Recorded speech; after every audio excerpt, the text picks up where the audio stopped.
Okay, we're live now. Okay, start po tayo. The Book of Acts. So tayo po ngayon ay nasa series number 9. At katulad ng sinasabi ko sa inyo, ang Book of Acts ay isa sa pinaka sabihin natin controversial na libro ng Bible dahil merong nagaganap na pagbabago sa Book of Acts.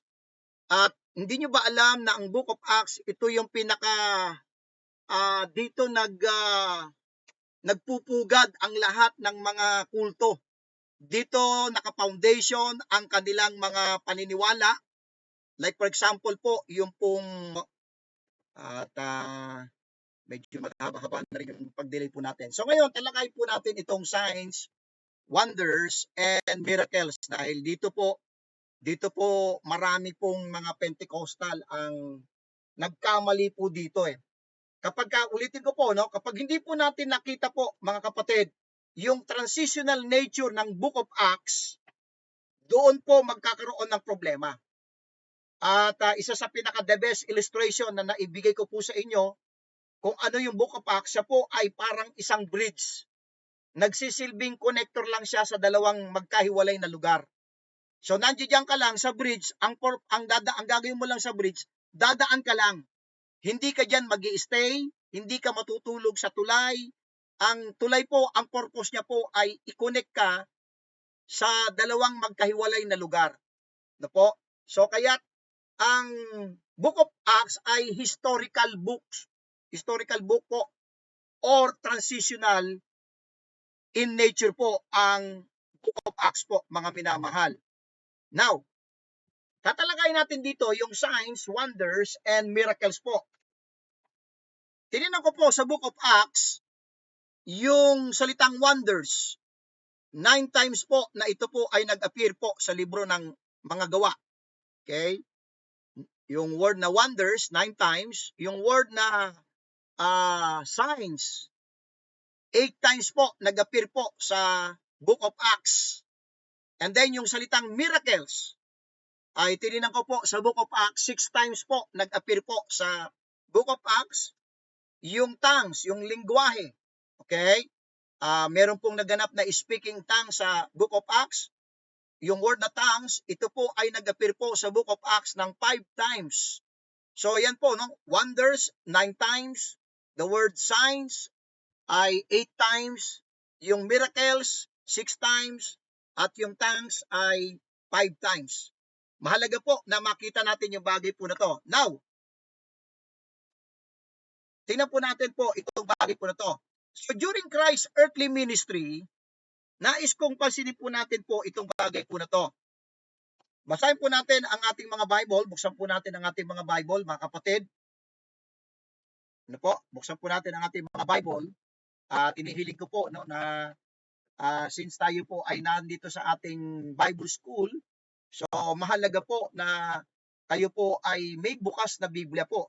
Kasi mas mainam po yun, mga kapatid, sa ating pag-aaral. Matthew chapter 4, mas maganda kayo din po ay nakikita nyo sa inyong Biblia mismo. Okay, Matthew chapter 4 verse 23. Nais kong meron tayong pansinin muna during Christ's earthly ministry po. Sabi sa Matthew chapter 4 and verse number 23, and Jesus went about all Galilee, teaching in their synagogues, and preaching the gospel of the kingdom, nais kong pansinin po nyo, and healing all manner of sickness and all manner of disease among the people. So during Christ's earthly ministry, meron pong mga nagaganap na signs, wonders, and miracles. Ang ating Panginoon ay nagpapagaling and healing all manner of sickness and all manner of disease among the people. Okay? At dahil doon sa kanyang ginagawang mga miracles, and his fame went throughout all Syria. And they brought unto him all sick people that were taken with diverse diseases and torments, and those which were possessed with devils, and those which were lunatic, and those that had palsy, and he healed them.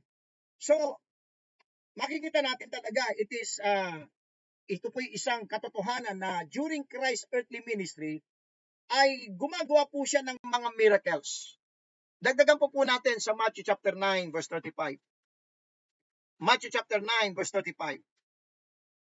Sabi sa Matthew 9:35, and Jesus went about all the cities and villages, teaching in their synagogues and preaching the gospel of the kingdom and healing every sickness and every disease among the people.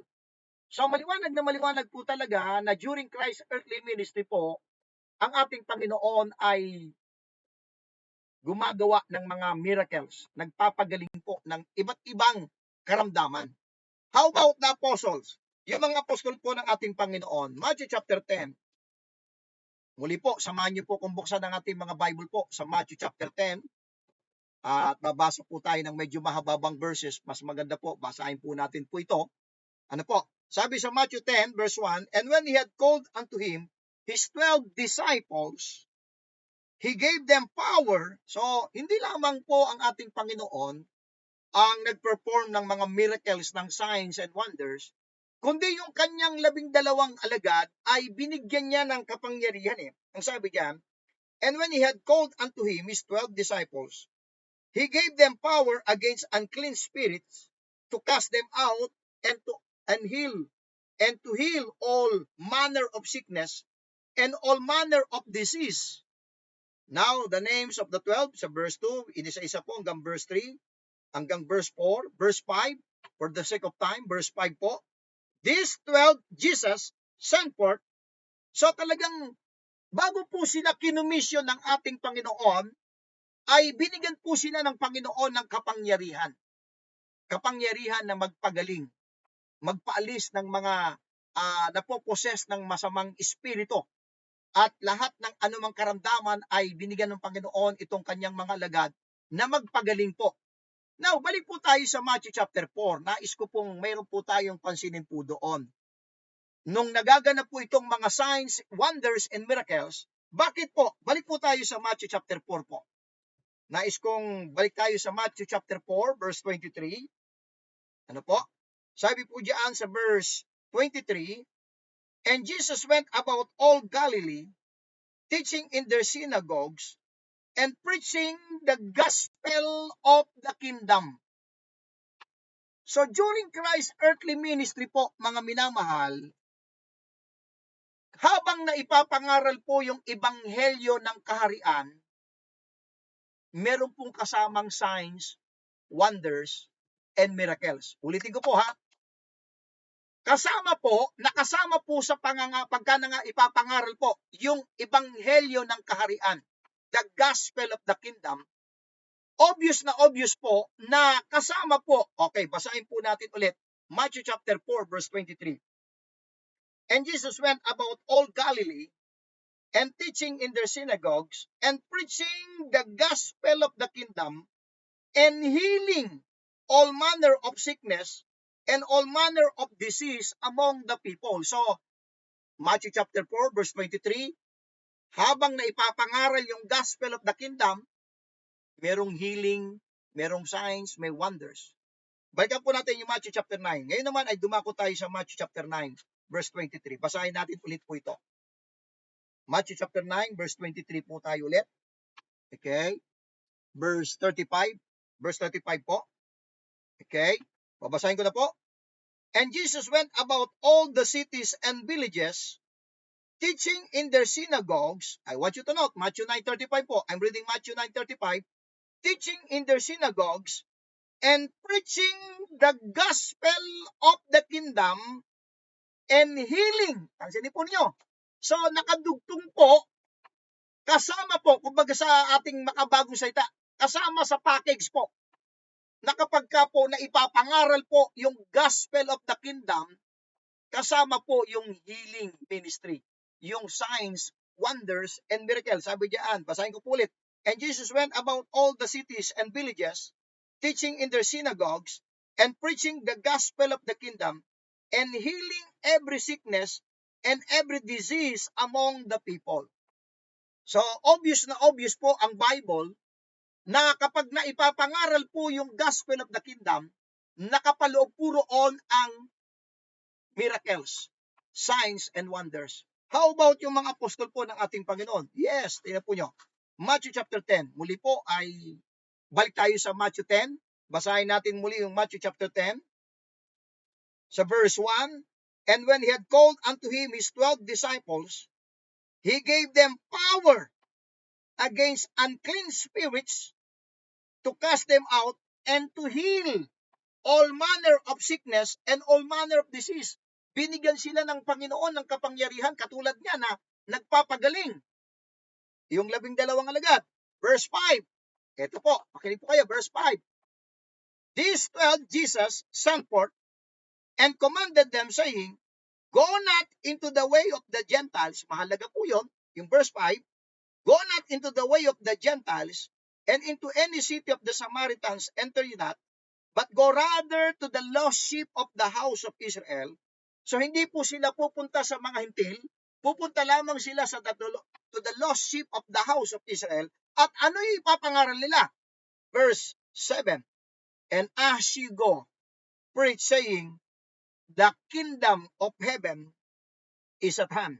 Heal the sick, cleanse the lepers, raise the dead, cast out devils, freely you have received, freely give. So, maliwanag na maliwanag po, talagang nagdudumilat po ang kasulatan, ang banal na kasulatan, na kapag ka na ipapangaral yung gospel of the kingdom, kasama po doon yung healing ministry o signs, wonders, and miracles. Now, during Acts period po, nagpapatuloy po yan, pangangaral po na yan ng gospel of the kingdom. Kaya, isa-isay po natin, babasahin po natin yung Acts chapter 2. So, during Acts period, nagpapatuloy po yung pangangaral po ng gospel of the kingdom. Kaya, wag po tayong magtaka na during early Acts period, ay meron pa pong nagaganap na mga signs, wonders, and miracles. Acts chapter 2. So po natin ito yung mga Bible sa Acts chapter 2 po, verse 22. Okay, Acts chapter 2, verse 22.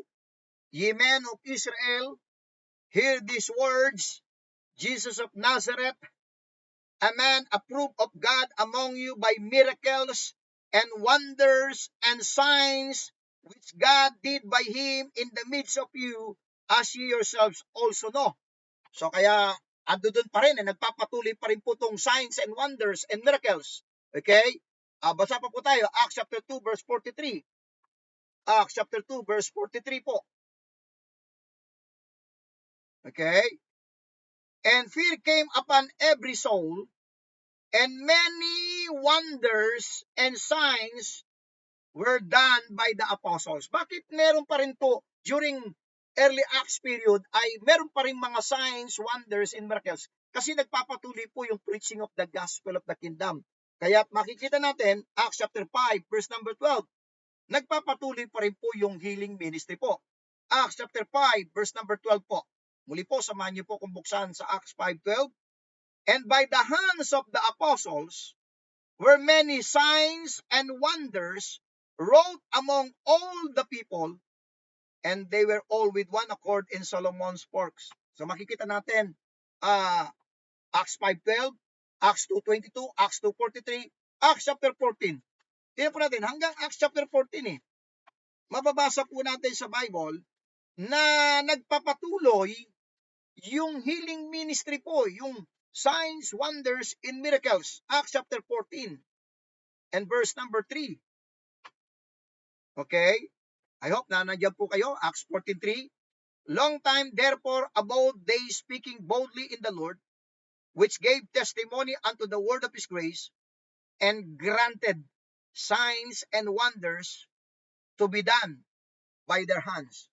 So makikita po natin na hanggang Book of Acts, nagpapatuloy po yung signs and wonders in miracles. Now, let's turn our Bible in 1 Corinthians 1:22. Muli po, ay samahan niyo po kung buksan ang ating mga Biblia po sa 1 Corinthians chapter 1, verse 22.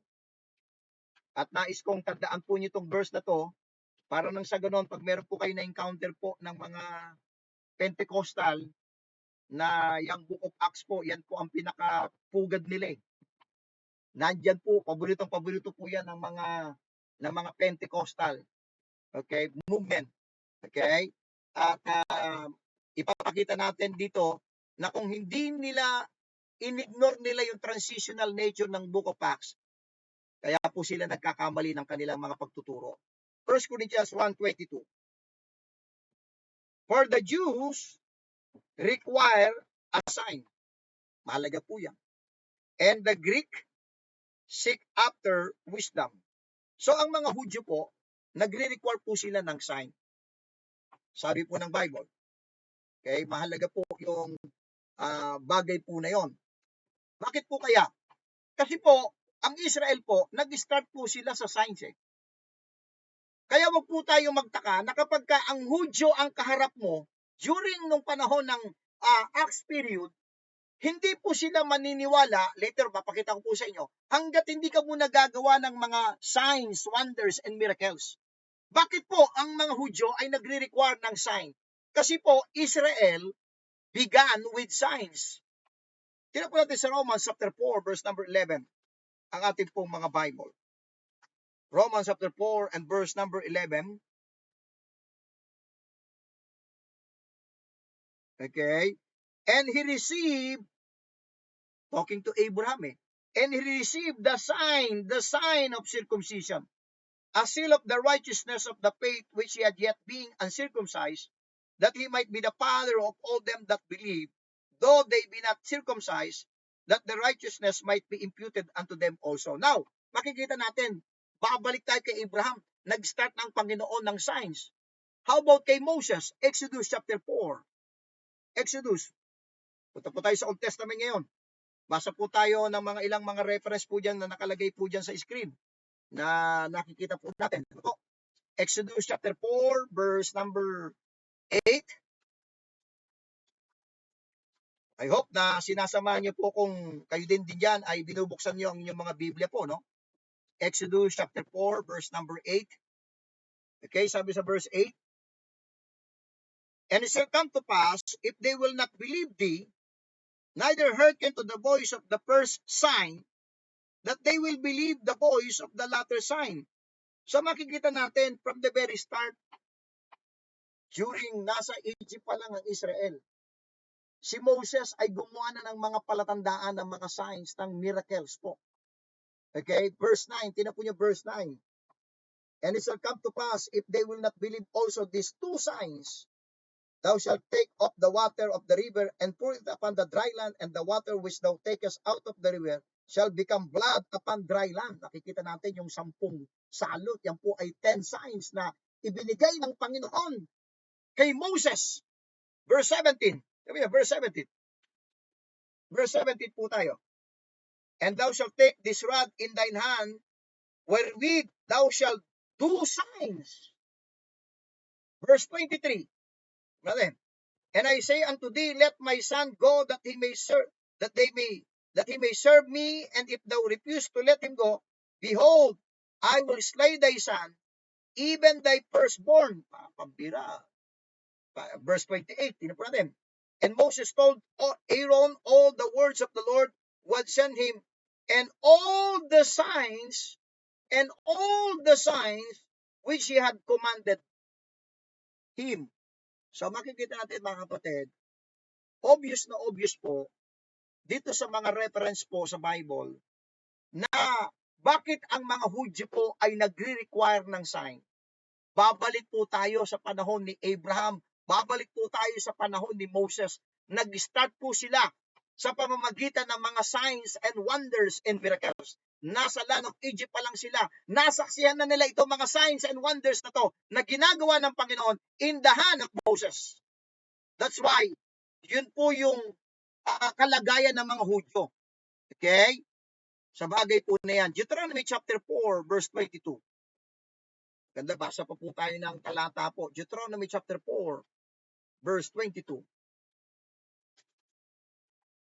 Sabi po sa Deuteronomy chapter 4 and verse number 32. Okay? Did ever people hear the voice of God? Okay, verse 34. Or hath God essayed to go and take him a nation from the midst of another nation by temptations, by signs, and by wonders, and by war, and by a mighty hand, and by a stretched out arm, and by great terrors, according to all that the Lord your God did for you in Egypt before your eyes. Kasama po doon sa ginawa ng Panginoon ay mga signs, wonders. So, makikita po natin talaga na obvious po talaga ng Israel po. Nagsimula sila sa ganung pamamaraan na ginagawa ng Diyos sa pamamagitan ng mga signs, wonders, and miracles.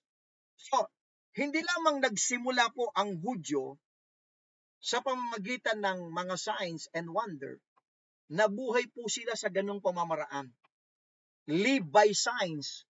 Deuteronomy chapter 11. Muli po, samahan niyo po kung buksan ang ating mga Biblia po sa Deuteronomy chapter 11, verse number 18. Deuteronomy 11:18. I hope na binubuksan po niyo ang Biblia po ninyo, no? Deuteronomy 11, chapter 11, verse 18. Therefore shall ye lay up these my words in your heart and in your soul, and bind them for a sign upon your hand, that they may be as frontlets between your eyes. So, hindi lamang nagsimula sila, kundi ito ay naging buhay nila.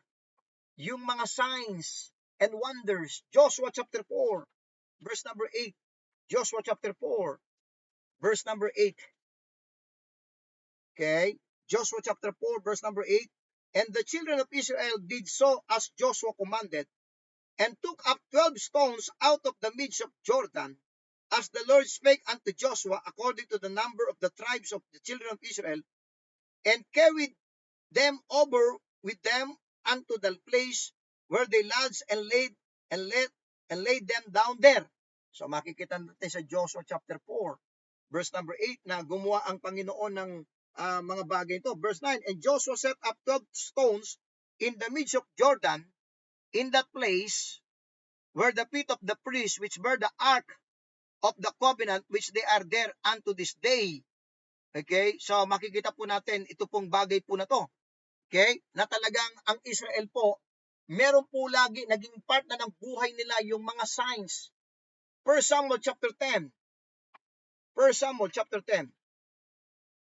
Dito po tayo sa 1 Samuel chapter 10. Okay? Balikan po natin yung Joshua, no? Hindi ko po nabasa yung verse 6 po. Joshua chapter 4 verse 6. Nagsimula po ako sa verse 6 po verse 8 eh. Sa verse 6 po. Joshua chapter 4 and verse number 6 po. Okay, balikan po natin yung Joshua. Balik po tayo doon. Verse 6 po. Para at least maunawaan natin na ang Israel po, they live by signs. Verse 6. That this may be a sign among you, that when your children ask their fathers in time to come, saying, what mean ye by these stones? So talagang hindi lamang ang Israel ay nagsimula sa mga signs, kundi nabuhay sila sa magitan ng mga signs. Okay, 1 Samuel chapter 10 verse number 7. 1 Samuel, samahan niyo po kung buksan ang ating mga Biblia po sa 1 Samuel chapter 10 and verse number 7 po. Sabi po sa 1 Samuel chapter 10 verse number 7, and let it be, when these signs are come upon thee, that do as occasion serve thee, for God is with thee. So, hindi na po natin babasahin yung lahat ng mga references po diyan na nilagay ko po sa screen. Anyway, mamaya po ay ipopost ko po lahat po yan na naka-JPEG po ang pagkaka-file po niya. Ano po?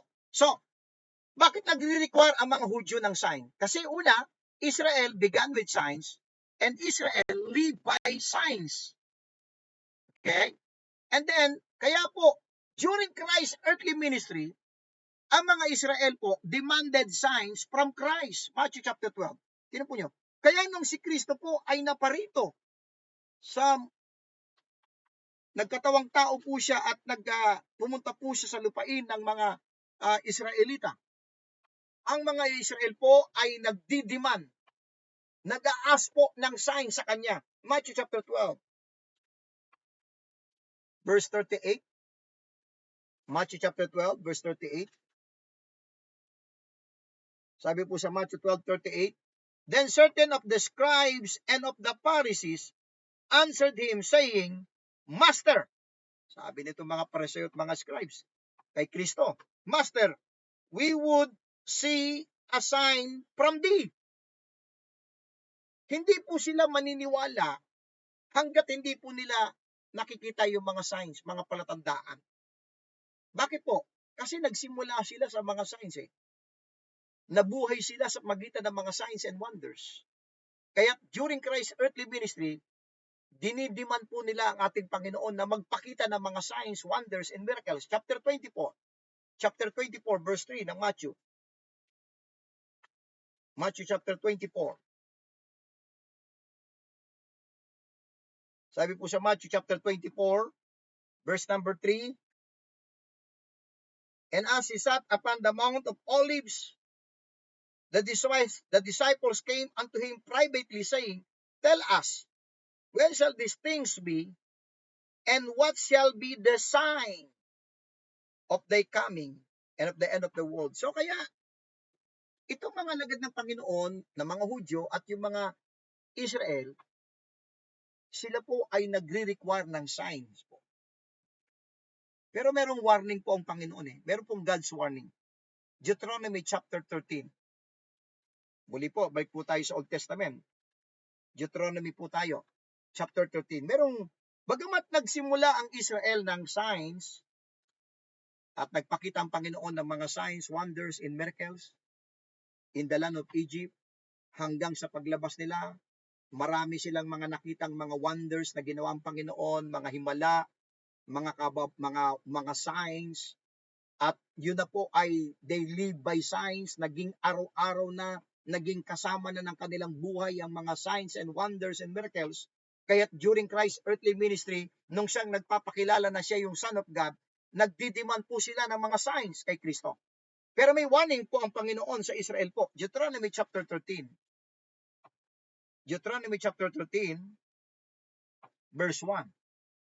If there arise among you a prophet or a dreamer of dreams, and giveth thee a sign or a wonder, and the sign or the wonder come to pass, whereof he spake unto thee, saying, Let us go after other gods, which thou hast not known, and let us serve them. Thou shalt not hearken unto the words of that prophet, or that dreamer of dreams, for the Lord your God proveth you, to know whether you love the Lord your God with all your heart and with all your soul. You shall walk after the Lord your God, and fear him, and keep his commandments, and obey his voice, and you shall serve him, and cleave unto him. Sabi niya, pag mayroong mga propeta at mga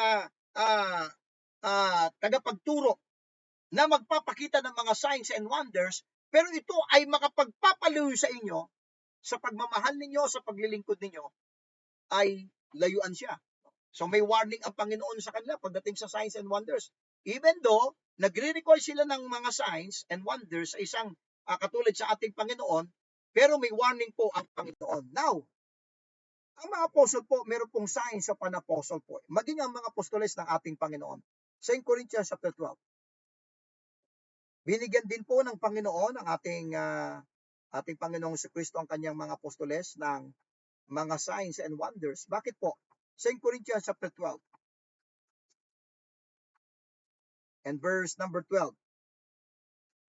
2 Corinthians chapter 12, verse number 12.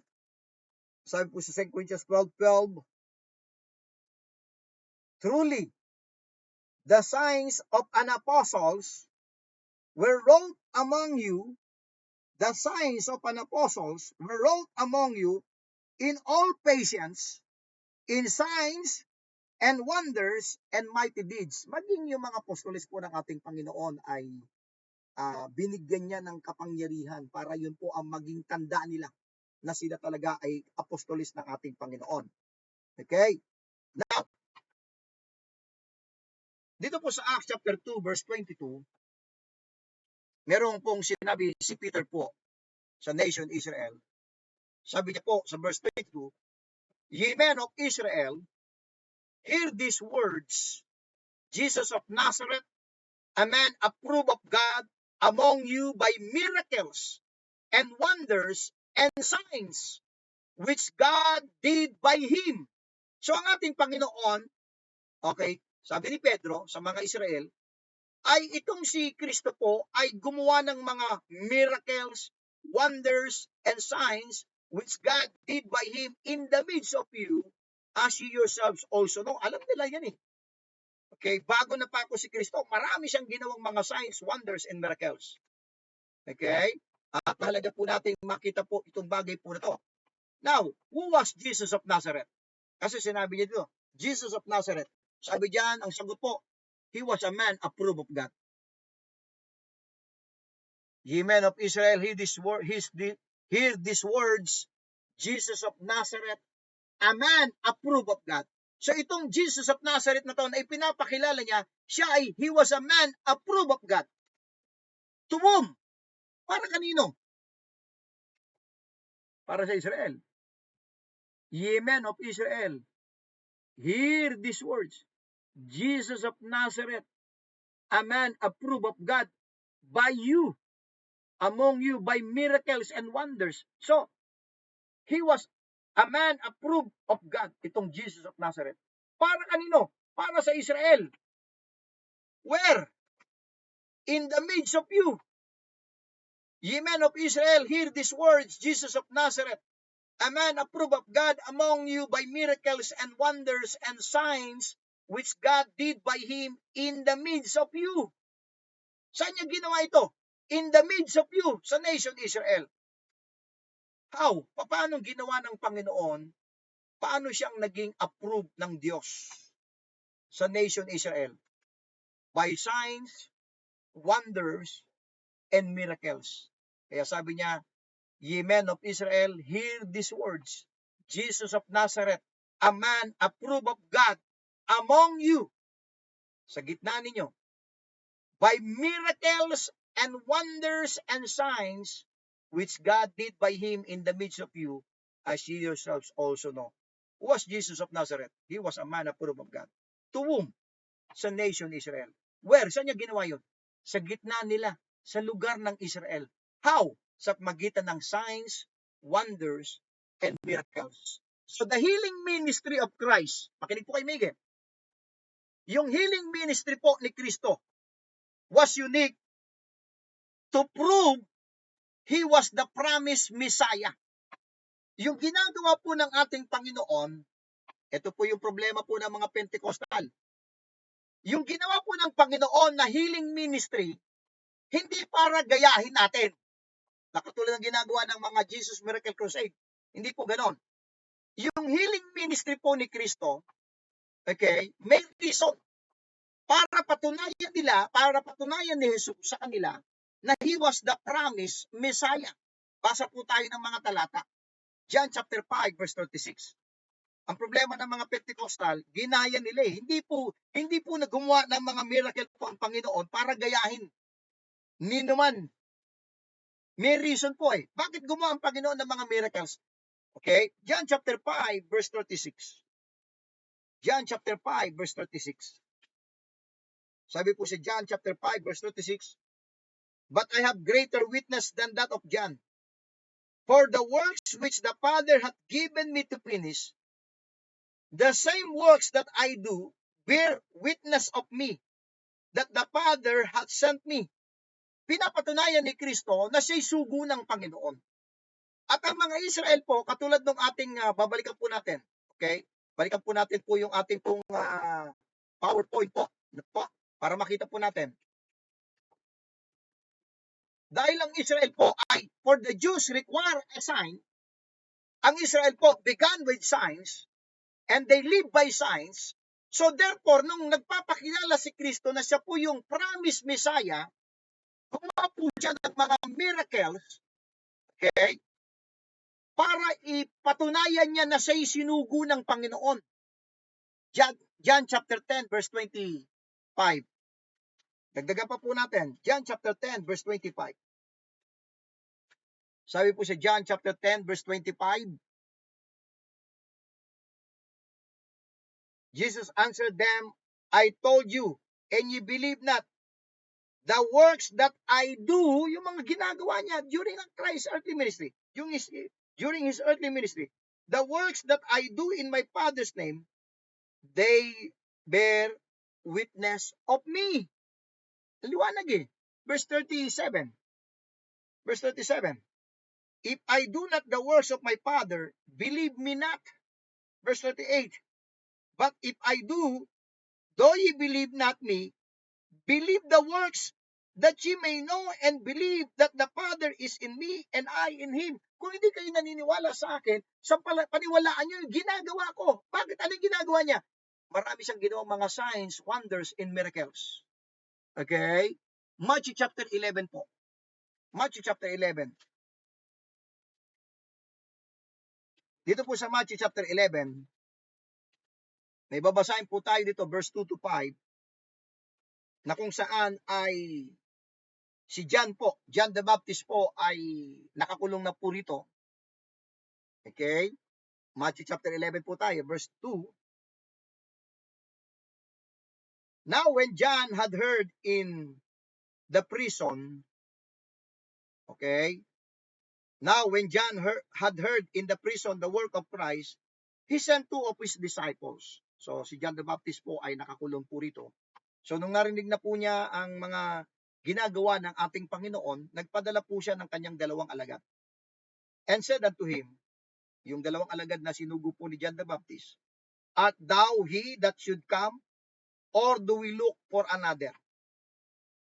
Sabi ng dalawang alagad, yung po yung utos ni John the Baptist. Sabi ng dalawang alagad ni John the Baptist, ikaw ba yung talagang darating o meron pa kaming inaantay talaga? So, ano sinagot ni Kristo? Sinagot ba niya na, oo, ako yung promised Messiah na inaantay ninyo? Tingnan niyo naging sagot ni Kristo. Verse 4, nais kong pasin niyo. Jesus answered and said unto them, go and shew John again those things which ye do hear and see. Hindi niya sinabing, ako yung talagang inaantay ninyo. Verse 5, the blind receive their sight, and the lame walk, the lepers are cleansed, and the deaf hear, the dead arise up, and the poor have the gospel preached to them. So ang sinagot ni Kristo, yung kanyang mga ginawa na signs and wonders to prove na siya yung inaantay nilang Messiah. So ang purpose po ng miracles po ng Panginoon, hindi para gayahin nino man sa ating panahon ngayon, kundi ginawa po ng ating Panginoon po yung mga bagay na yan para patunayan niya sa Israel na siya yung promised Messiah na kanilang inaantay, mga minamahal. At nais kong maunawaan niyo po, kaya po sa Acts chapter 2, babalik po tayo, verse 22. Balik po tayo sa Acts 2:22, nasa screen po. Ye men of Israel, hear these words. Jesus of Nazareth, a man approved of God. Siya yung approved ng Diyos. Sa paanong paraan? By miracles and wonders and signs. That is the very purpose kung bakit po gumawa po ang ating Panginoon ng mga signs, wonders, and miracles to prove to them that He was the promised Messiah, mga minamahal. Okay?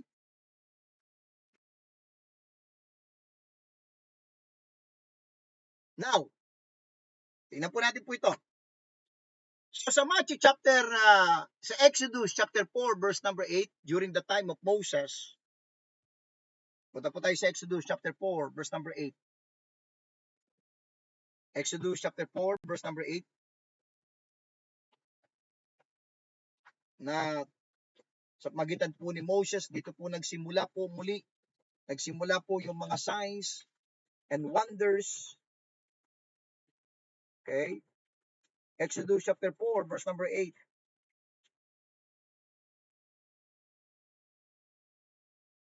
Basahin natin ulit, bagamat nabasa na natin kanina, pero basa po tayo.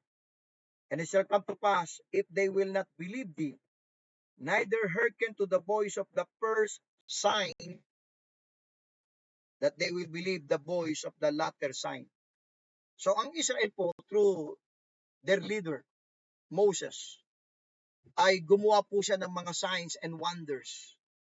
Napakarami po yun, mga minamahal po, yung mga signs na ginawa niya, hindi lamang in the land of Egypt, after po, nung sila'y nasa wilderness journey po nila, hanggang sa land of Canaan, hanggang kay Joshua, hanggang sa mga judges, hanggang sa mga prophets.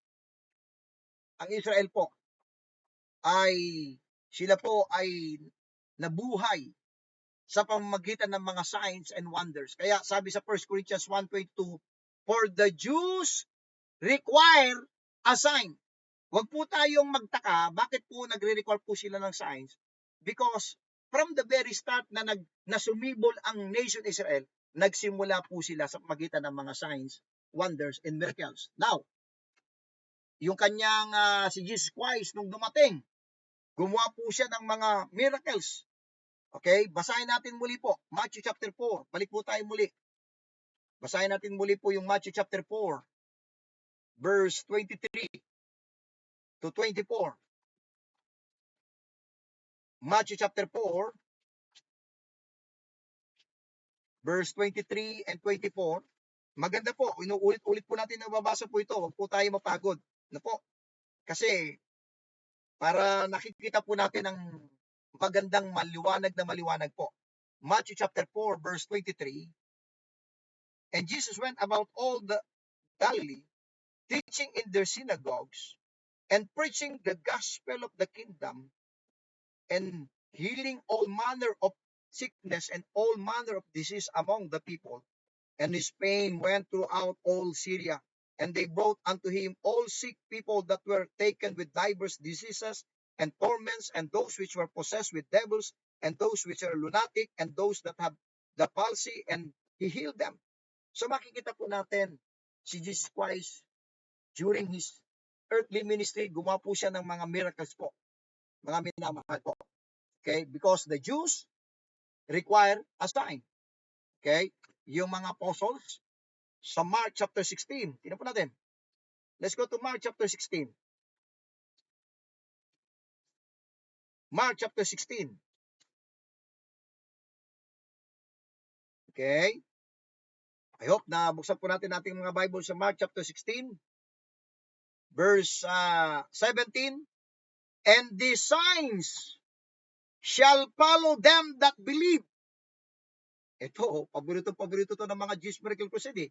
Hindi nila alam hindi para sa kanila to Okay? And the signs shall follow them that believe. In my name shall they cast out devils. They shall speak with new tongues. They shall take up serpents. And if they drink any deadly thing, it shall not hurt them. They shall lay hands on the sick, and they shall recover. Yan po ay ginagawa po ni Kristo, ginawa po ng mga apostles para sa mga Hudyo po. Yang mga signs, wonders, and miracles po. Now, during Acts period po, nagpapatuloy po yan yung signs, wonders, and miracles po. Bakit po? Dahil ang ministry po ay nagpapatuloy, ministry to Israel. Mula Acts chapter 1 hanggang chapter 12 at umabot pa ng hanggang chapter 15, makikita po natin po itong mga signs, wonders, and miracles. Basa po tayo, Acts 2:43. Dahil ang ministry po nila ay to Israel, and because ang Israel po ay mga Hudyo, 1 Corinthians 1:22. Pabalik po tayo sa 1 Corinthians 1:22. The Jews require a sign. So therefore, dahil nagpapatuloy po yung ministry po ng mga 12 apostles sa mga Hudyo, nagpapatuloy pa rin po yung signs, wonders, and miracles. Balik po tayo sa Acts chapter 2. Punta po tayo sa Acts chapter 2, verse 43. Basahin po natin itong mga references po na nakalagay po sa screen. Acts 2:43 po. And fear came upon every soul, and many wonders and signs were done by the apostles. Acts chapter 5, verse 12. Acts chapter 5 and verse number 12. And by the hands of the apostles were many signs and wonders wrought among the people. Okay, so makikita po natin, nagpapatuloy po. Acts chapter 14, verse 13. Acts chapter 14 and verse number 13 po. Sabi sa Acts 14:13, Then the priest of Jupiter, which was before their city, okay, Acts chapter 14, okay, kung tama po ba itong aking binabasa, no? Okay. Okay, nahanap ko po, no? Okay, basahin ko po. Then the priests of Jupiter, which was before their city, brought oxen and garlands unto the gates and would have done sacrifice with the people. So hinahanap ko po yung maaring na miss ko po itong bagay po na to, no? Anyway, so during Acts period, nagpapatuloy po yung ministry to Israel. Kaya nagpapatuloy pa rin po yung signs and wonders and miracles po, mga minamahal. Now, these signs, ito pong mga signs po na to, during Acts period, during earthly ministry, these signs were for the purpose of confirming the word of God. Ayun, verse 3 po pala. Acts 14, verse 3 po. Acts 14, verse 3 po. Hindi verse 13. Verse 3. Long time therefore abode, Acts chapter 14, verse 3. Okay. Long time therefore abode they speaking boldly in the Lord, which gave testimony unto the word of his grace. I want you to note this. Which gave testimony unto the word of his grace, and granted signs and wonders to be done by their hands. So ito po yung magbibigay ng testimony.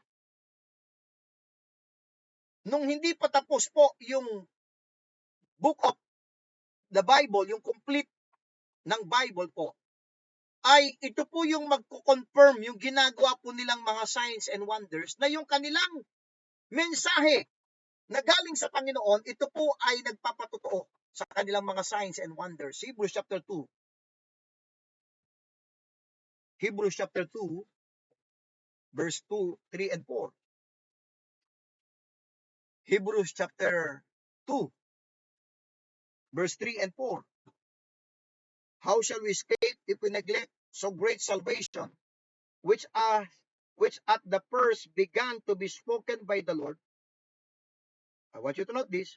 Which at the first began to be spoken by the Lord, and was confirmed unto us by them that heard him. So kino-confirm ng mga apostol ng Panginoon yung sinabi ng Panginoon. Verse 4, God also bearing them witness, yung mga sinabi ng mga apostol, yung sinabi ng ating Panginoon, God also bearing them witness, both with signs and wonders, and with diverse miracles and gifts of the Holy Ghost according to His own will. So, ito pong signs and wonders and miracles, temporarily, ginamit ng Panginoon para i-confirm yung mga salita na mensahe na daladala ni Kristo ng 12 apostles at hanggang during Acts period. These signs were for the purpose of confirming the word of God. Mga minamahal po. Pero pagdating po na Acts 28, dito na po na-set aside ang nation Israel at pansinin po natin si Paul. Paul, ang ministry po niya ay to the Gentiles. After Acts 28, ang ministry po ni Paul po ay sa mga Gentiles po. Pansinin po natin. Romans chapter 11 po.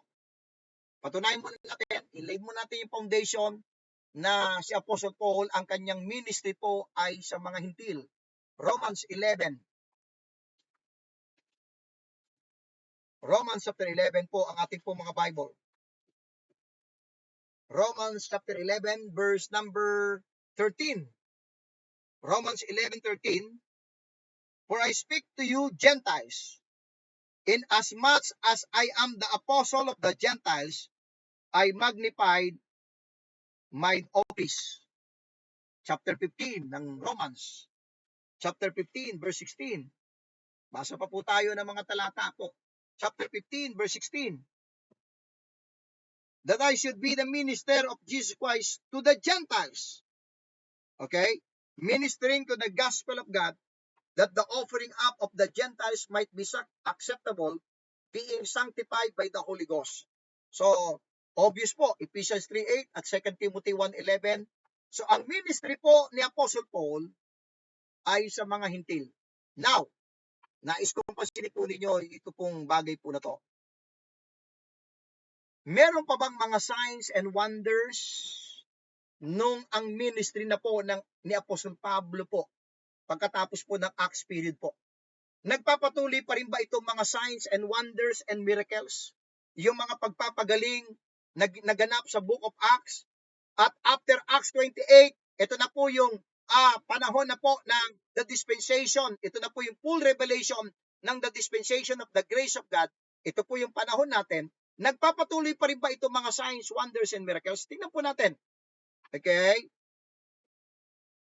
2 Timothy chapter 4, verse 20. Basa po tayo ng mga talata po. Tapos na po yung transition period po ng Book of Acts po rito. 2 Timothy chapter 4, verse 20. 2 Timothy chapter 4, verse 20. Pasilip po nyo. I hope na binubuksan din po ninyo ang inyong mga Bible, 2 Timothy 4:20. Erastus abode at Corinth. I want you to note this. What's this? But Trophimus have I left at Miletum sick. Iniwan niya po si Trophimus doon sa lugar ng Miletum na may karamdaman. Ikaw, kaibigan, manggagawa sa Panginoon, kung nagpapatuloy pa yung signs and wonders at meron ka pa rin ganong gift, okay, ng panggagamot, healing, na katulad ng during Acts period, iiwanan mo ba ang iyong kasamahan sa gawain ng Panginoon na may karamdaman? So, something to think about it. No? Iniwan niya si Trophimus sa left at Miletum sick. May karamdaman eh. Okay? So, yan po ay nagsisignify, nagbibigay po ng clue sa atin na wala na po yung, hindi na po nagpapatuloy yung signs, wonders, and miracles. Dagdagan pa po natin para higit pa pong tumipay po. 1 Timothy chapter 5, verse 23. 1 Timothy chapter 5 and verse number 23. 1 Timothy chapter 5, verse 23. Basahin po natin, verse 23. Drink no longer water, but use a little wine for thy stomach's sake and thine often infirmities. Okay? Kausap po ni Paul ay si Timothy. Sabi niya kay Timothy, drink no longer water, kasi alam naman natin na ang tubig po ay nakokontaminate po ng mga iba't ibang klaseng mga bakterya na kapag ka po hindi naging malinis po yung iinumin natin. Imagine po nung panahon nila yan, bagamat totoo na ang bukal po ay ito po ay malinis, okay, kung saan man kumukuha ng inumin si Timothy, pero let's accept the fact na during those times ay wala pa pong hindi pa talaga na tawag doon, na purified yung tubig. At dahil doon sa kanyang pag-inom ng tubig ay sumasakit po yung kanyang tiyan. Ano pong in-advise po ni Pablo? Drink no longer water, but use a little wine for thy stomach's sake. Dito po, marami pong nagkakamali na ito ay ginagamit ng mga ibang Kristiyano kuno na patunay na pwede daw uminom ng alak. Ayan. Siguro mga pastor, na-encounter nyo na itong tanong na ito eh. Hindi naman daw masamang uminom ng alak kung konti lang, kasi sabi daw sa Bible, konti lang. One time po ay meron pong nagturo po, isang young people po siya sa isang church. At youth president po siya. At ito yung kanyang pinakita na hindi naman daw masama. Imagine mo, nagtuturo siya niya sa youth fellowship eh. Nandun ako. Nandun din yung ilang mga youth ko doon. Sabi nung youth president na yun, na siya ang speaker, sabi niya, hindi masamang uminom ng alak, basta ko konti lang. So, kinote niya po itong verse na to. No? So, pagkatapos po niyang magturo, kinausap ko yung pastor na sabi ko, pastor, pwede po bang Kasi magla-lunch na po eh. Hapon pa naman ako, gabi akong speaker. Magla-lunch na po noon. Kasi 11 to 12 po yun eh, yung speaker na yun na youth. Sabi ko, Pastor, pwede po bang magsalita ako kahit na ilang minuto lang? Kasi meron po kasing sinabi po yung inyong youth na kailangang maliwanagan po ang lahat eh. So binigyan ako ng chance ng pastor. So sabi ko doon, nung ako'y tumayo na sa pulpit, sabi ko, ang sabi ng Bible, sana nakabukas po yung mga Biblia po sa 1 Timothy 5:23. Ang nakalagay po diyan, use a little wine. Hindi sinabi ng Bible, drink a little wine. So ang tanong ko, anong pagkakaiba ng drink a little wine at saka use a little wine? Okay? Hindi po sinabi ni Pablo kay Timothy, uminom ka ng kaunting alak. Hindi po ganun ang pagkasabi. Kundi ang sabi niya, use, gumamit ka, gamitan mo ng konting wine. Alin doon? Alin ang gagamitin niya? Basahin natin ulit yung verse 23. Drink no longer water. Wag na lang puro tubig ang inumin mo, but use a little wine. Yung tubig na kanilang iniinom, na most probably ito po'y may mga bakterya, sabi ni Pablo, use, gamitan mo o lagyan mo ng konting wine. Yung wine po sa Bible, dalawang klase po. Yung pong new wine, which is kakapitas pa lang doon sa ubas at kakapiga. Okay? Ang tawag sa atin ngayon ay juice. Yung kapipiga pa lang ng ubas. Ang tawag po doon ay new wine. And then may new wine po na fermented. Pero majority po na kapag ito po ay nababanggit in a positive way, ito po ay new wine. So sabi ni Pablo, drink no longer water, but use hindi po drink use a little wine for thy stomach's sake and thine often infirmities. Bakit po? Dahil may content po yung wine na yon ng pwede pong makapatay doon sa bakterya na iniinom nilang tubig. But anyway, binanggit ko lang po yon, baka kasi po na-encounter niya na po itong verse na to sa mga nagsasabing Kristiyano pero ginagamit itong verse na pwede daw uminom ng alak pero konti lang. Hindi po ang sinabi, ulitin ko po, ang sabi ng verse, use a little wine. Hindi po sinabing drink a little wine. Ang liwanag po, no? Pero ang point ko dito sa ating lesson po na series number 9, the transitional nature of the book of Acts, hindi na po naggumamit ng signs, wonders si Paul. Nag-advise na po siya ng medisina. Gamitan mo, lagyan mo ng konting wine yung iniinom mong tubig. So, obvious na hindi na po nagpapatuloy yung signs, wonders, and miracles. Dagdagan pa po natin, 2 Corinthians chapter 11. 2 Corinthians chapter 11. I hope na nakikita po natin po ito, mga bagay na to. 2 Corinthians chapter 11. Okay? Sabi po sa 2 Corinthians chapter 11, verse number 30.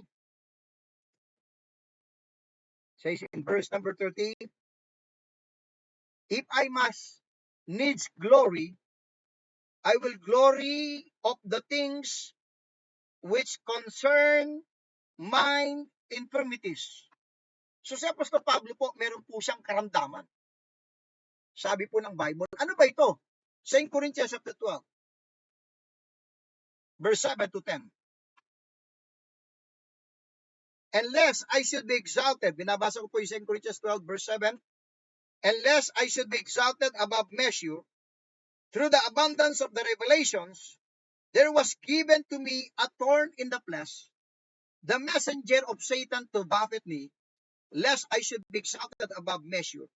So, merong ginawa itong messenger ni Satan sa kanyang katawan, sa kanyang physical na katawan. For this thing, verse 8, I want you to note verse 8. For this thing, I besought the Lord thrice that it might depart from me. Kung dito po, sa karamdaman ni Apostol Pablo sa 2 Corinthians 12, na hiniling niya sa Panginoon ng 3 beses, Kung meron pa ring signs, wonders, and miracles, hindi niya na kailangang humiling ng 3 beses.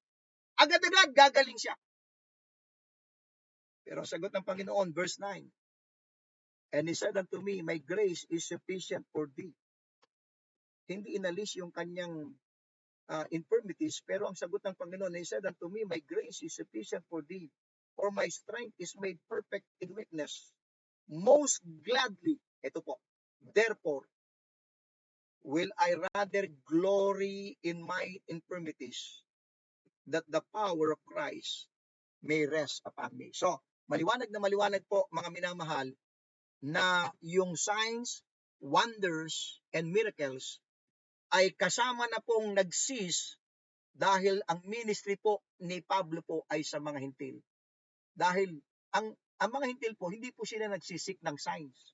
Hindi po sila nagre-require. Sino po ang nagre-require sa Bible? 1 Corinthians 1:22, the Jews require a sign. So kaya nung si Apostol Pablo na po ay nasa ministry na po to the Gentiles, wala na po yung mga signs, wonders, and miracles. Now, dito po tayo sa last part po ng aking lesson. Patungkol po sa speaking tongues, mga minamahal. Na po, saglit lamang po, no? Ano ko na po, i-screenshot ko lamang po itong ating attendance.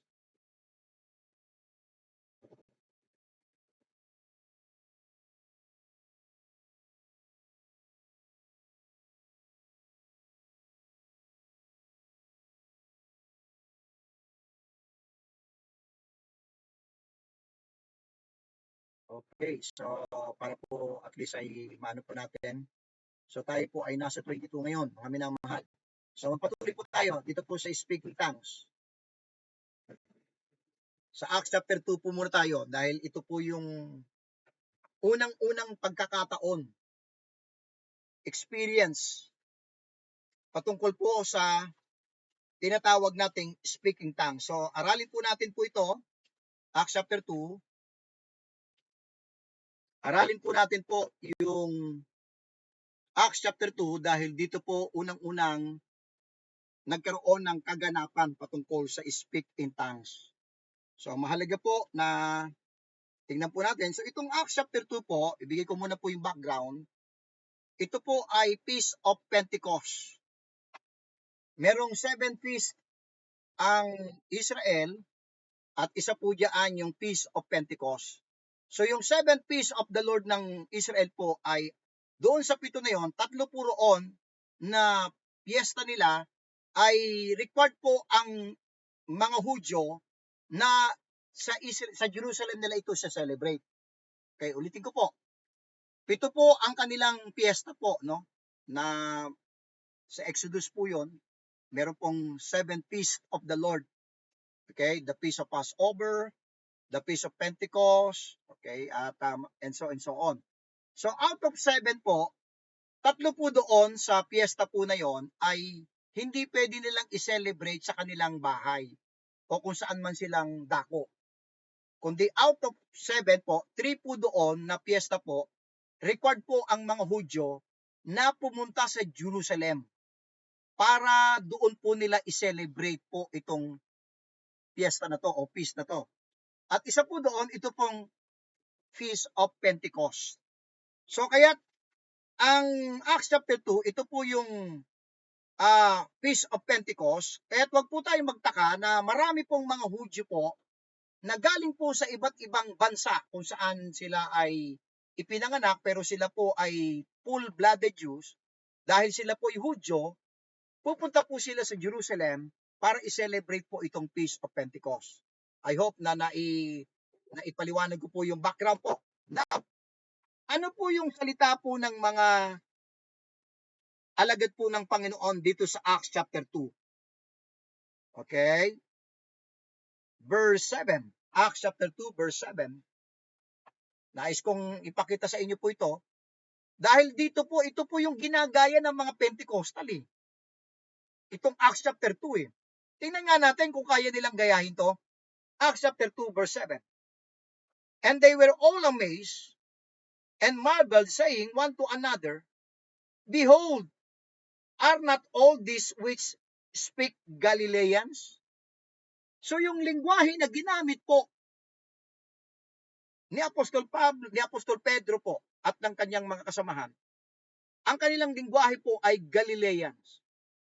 Okay, na lingwahe po. Now, tingnan po natin yung mga Hudyo po sa iba't ibang lugar. Halimbawa, kapag ka ikaw ay, bagamat ikaw ay Pilipino, halimbawa, ipinanganak ka sa Amerika, katulad po, meron po akong pamangkin po na doon po sila ipinanganak sa Amerika, pero sila po ay Pilipino. Ang kanilang mga magulang po ay Pilipino. Kaya magaling po silang mag-English. No? Ganon din po rito. No? Kung saan sila ipinanganak na bansa, pero sila ay pure-blooded Jew, ay siyempre kung ano yung pinagpanganakan ng kanilang lugar, yun din yung lingwahe na alam nila. So isa-isahin po natin po ito. Okay? Mesopotamia, Elamites, Medes, Cappadocia,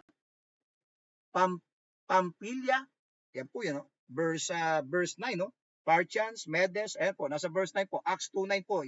Yung pinapakita ko sa inyo mga bansa po ito, na mga Hudyo po, diyan po may pinanganak sa Mesopotamia na pumunta po diyan sa Feast of Pentecost. Ito po ay piyesta po ng mga Hudyo, hindi po ito piyesta ng Hintil. Kaya wala pong Gentiles po rito. Ano po? Mga Hudyo po ito na lumaki sila sa iba't ibang lugar at pumunta po sila diyan. So ito po yung binabanggit po diyan sa Acts 2. Okay? Parthians, Judea, Cyrene, Rome, okay, Persia, Jews, Cretes, Pontus, Arabians, Asia, Egypt. Okay, yan po yung mga bansa na nag-attend na pumunta po diyan, pero yan po ay mga Hudyo po. Now, pansinin po nyo yung miracle po diyan. Ang miracle po diyan nasa verse 8. Sa Acts chapter 2, yung speaking tongues po dito, ito po verse 8. Nais kong pansinin po nyo yung verse 8. Mas maganda, basahin natin ulit muna yung verse 7 bago natin basahin yung verse 8. Siguro, mas maganda, itaas pa po natin, verse 6. Acts chapter 2, verse 6. Now when this was noise abroad, the multitude came together and were confounded because that every man, I want you to note the word heard, that every man heard them speak in his own language. Na-amaze itong mga mga Hudyo sa Mesopotamia, sa mga Elamites, yung mga bansa na to, na narinig nila na nagsasalita sila ayon sa kanilang lingwahe. Kaya sa verse 7, and they were all amazed, na-amaze po sila namangha sila and marveled, saying one to another, behold, are not all these which speak Galileans? Hindi ba Galileans yung kanilang mga sinasabi? Verse 8, ito po yung miracle. And how hear we every man in our own tongue wherein we were born. Ito mga taong ito na mga Hudyo na lumaki sa Mesopotamia, lumaki sa Elamite, diyan ipinanganak, Medes, at yan yung lingwaheng natutunan nila, diyan sila lumaki, pero dahil sila ay Hudyo, pumunta po sila sa Jerusalem. At nagkaroon ng tinatawag na sa verse 6 na sila po ay nag-speaking tongues itong mga apostles, pero yung speaking tongues po nila naintindihan. Naintindihan po Tingnan mo verse 6. Now when this was noise abroad, the multitude came together and were confounded because that every man heard them speak in his own language. So ito yung hindi kayang gayahin ng mga Pentecostal, bagamat kinokot nila ito para ito yung kanilang pattern, pero hindi po nila kayang gayahin Dahil ang miracle po dito, wala po sa pagsasalita. Ang miracle po rito ay nandun sa pakikinig. Ulitin natin, verse 6 po. Papatunayan ko po sa inyo, hindi po doon sa pagsasalita ng mga apostles, kundi doon sa pangdinig po ng mga nakikinig. Verse 6, now when this was noise abroad, ulitin ko po, verse 6, tingnan po nyo. The multitude came together and were confounded because that every man, yung mga tao sa Mesopotamia, Elamites, Medes, yung mga yan, every man heard them speak in his own language. Nagulat sila. Di ba sabi sa verse 7, Galileans yung kanilang mga sinasabi, pero bakit ang sinasabi nila, narinig ko yung lingwahe ko eh. Kaya nga sa verse 8 how hear we every man in our own tongue wherein we were born. Ganito po yan. Halimbawa, magbigay po tayo ng example para makuha po ninyo yung point po dito sa Acts 2. Halimbawa, katulad ngayon, ako ay Pilipino. Okay, halimbawa, ang audience ko ngayon ay merong Amerikano. Hindi siya marunong mag-Tagalog. Merong Russian, hindi siya marunong mag-Tagalog. Of course, yung kanyang salitang Russian, yung Amerikano, English, Canadian, meron ditong Japanese, siyempre, pang-Japanese na salita, merong Chinese. Halimbawa, iba't iba po, halimbawa, yung audience ko. Para mag-get nyo po yung nangyari po dito sa Acts chapter 2.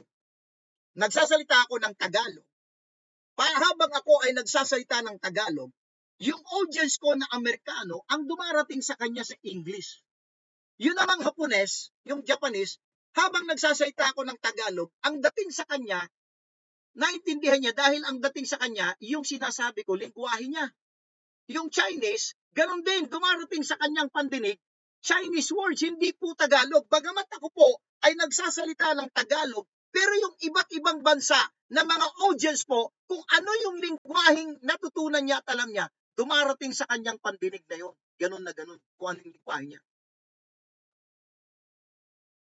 Kaya't ang challenge ko po sa mga Pentecostal, every time na ito po ay akin pong ipinapakita Ganyan ba ang nangyayari sa inyong speaking tongues ninyo?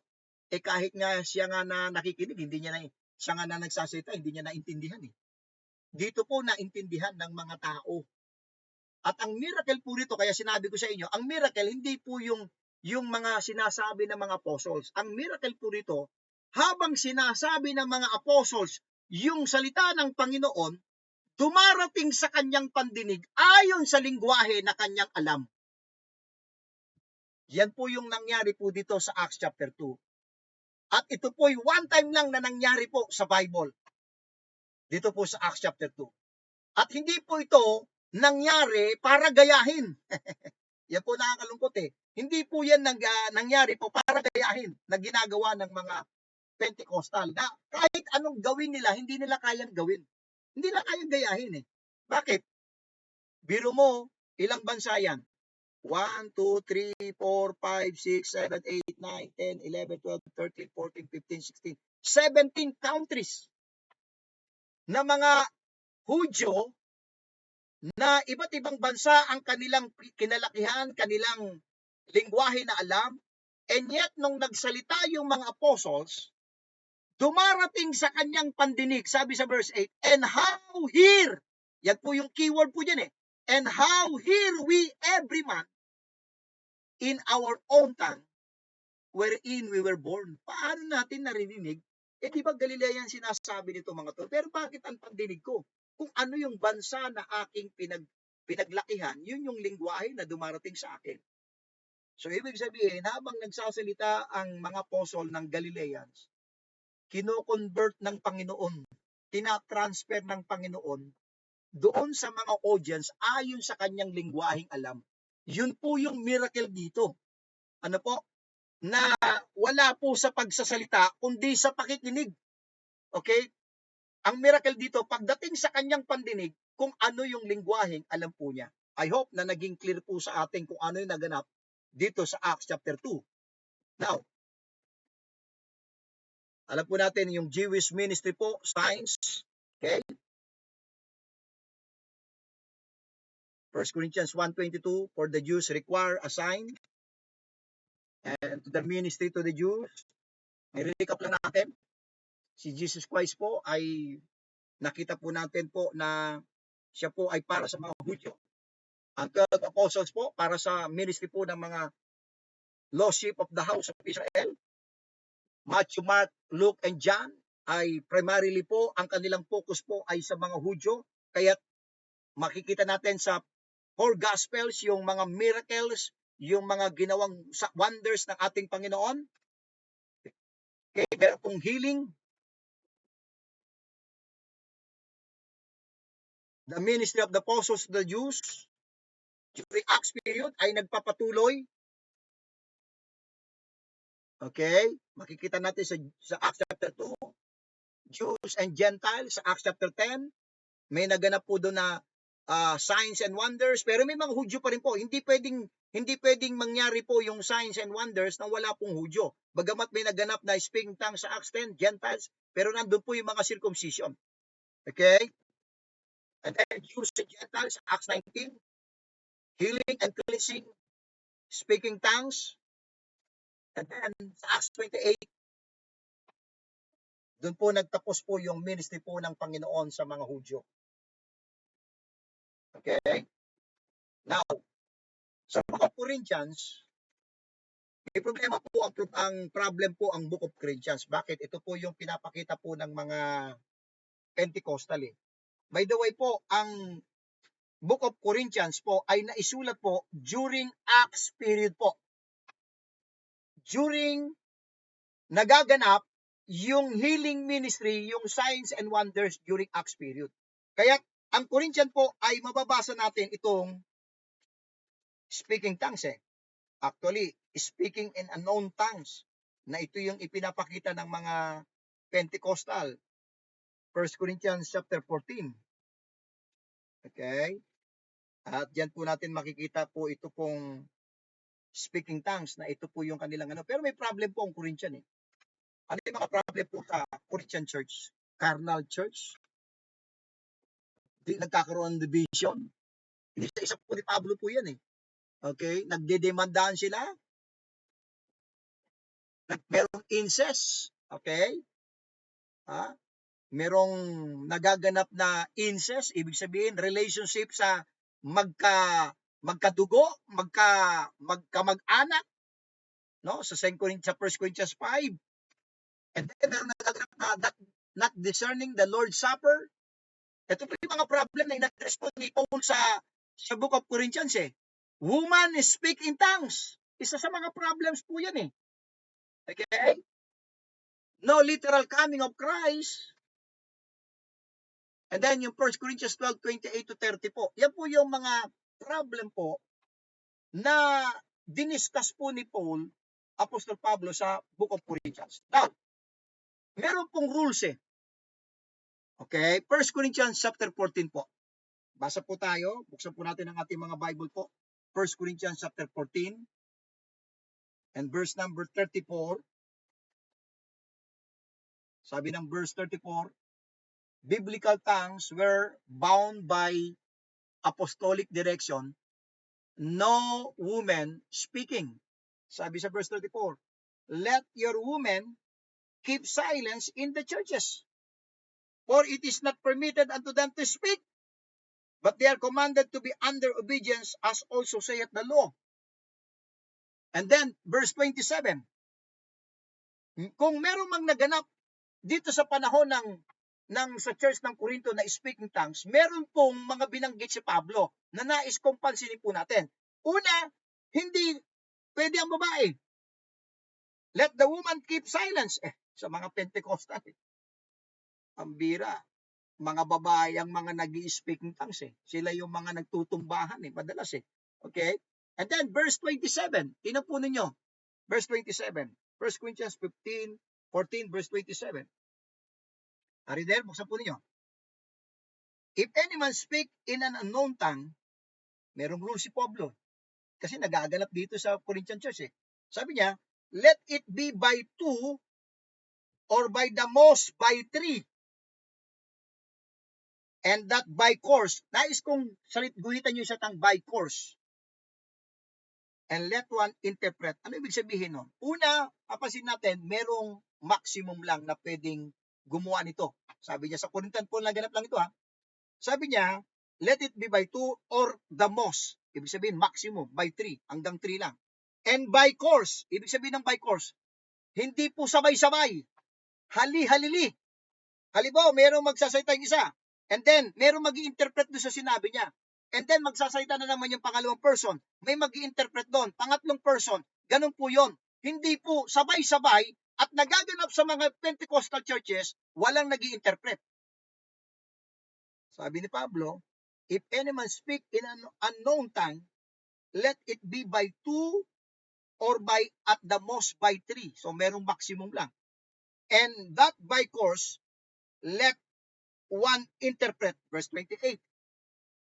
But if there be no interpreter, let him keep silence in the church and let him speak to himself and to God. So makikita natin po, mga minamahal, kailangan merong mag-i-interpret. God is not the author of confusion. Ano nagaganap ngayon sa mga churches? Nagkakaroon ng confusion dyan sa ginagawa nila. And by the way, let's turn to 1 Corinthians 13. 1 Corinthians 13. Verse 7. In closing po dito sa ating lesson po ngayong gabi. 1 Corinthians 13 verse number 7. Bear it all things, believe it all things, hope it all things, endure it all things. Verse 8. Charity never faileth. But whether there be prophecies, they shall fail. Whether there be tongues, they shall cease. Whether there be knowledge, it shall vanish away. For we know in part, and we prophesy in part, but when? Verse 10. So merong panahon na ang tongues ay magsisis. Hihinto. Mag-i-stop. Okay? Kailan yon? Pati yung mga propesya, yung pagpaprophesy. Kasi meron pang nagaganap na mga panguhula, pagpaprophesy nitong mga ilang mga believers po. Okay? During Acts period po. Pero sabi sa verse 10, but when that which is perfect is come, nung dumating na yung sakdal, then that which is in part, ano yun? Prophecies, tongues, knowledge, then that which is in part shall be done away. Ano yung perfect na yan? Ito pong the complete revelation ng Word of God. Nung nakompleto na po yung Bible, hindi na natin kailangan yung mga bahagi na yan na temporarily na ginamit ng Panginoon, pero nung nakomplete na po yung revelation ng Diyos sa Bible, yung buong Bible po, hindi na po natin kailangan yung mga prophets, mga speaking tongues na yan, yung mga signs, wonders, and miracles. Nag-cease na po yan. So I hope po na nakita po natin po yung bagay po na to. At muli po ay maraming salamat po mga kapatid sa bagay po na to. At purihin natin ang Panginoon sa kanyang kabutihan.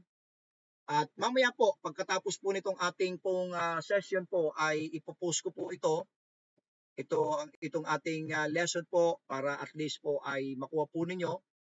At kung kayo po ay meron pong mga katanungan, ay maaari po kayo magtanong, mag-PM ko kayo at pwede po ninyong kung meron pong clarification o meron kayong hindi ganong naintindihan at kung sakaling gusto ninyong balikan po ulit itong lesson po natin ito po ay i-upload ko po sa YouTube para maging available po sa inyo para po ma-review po ninyo.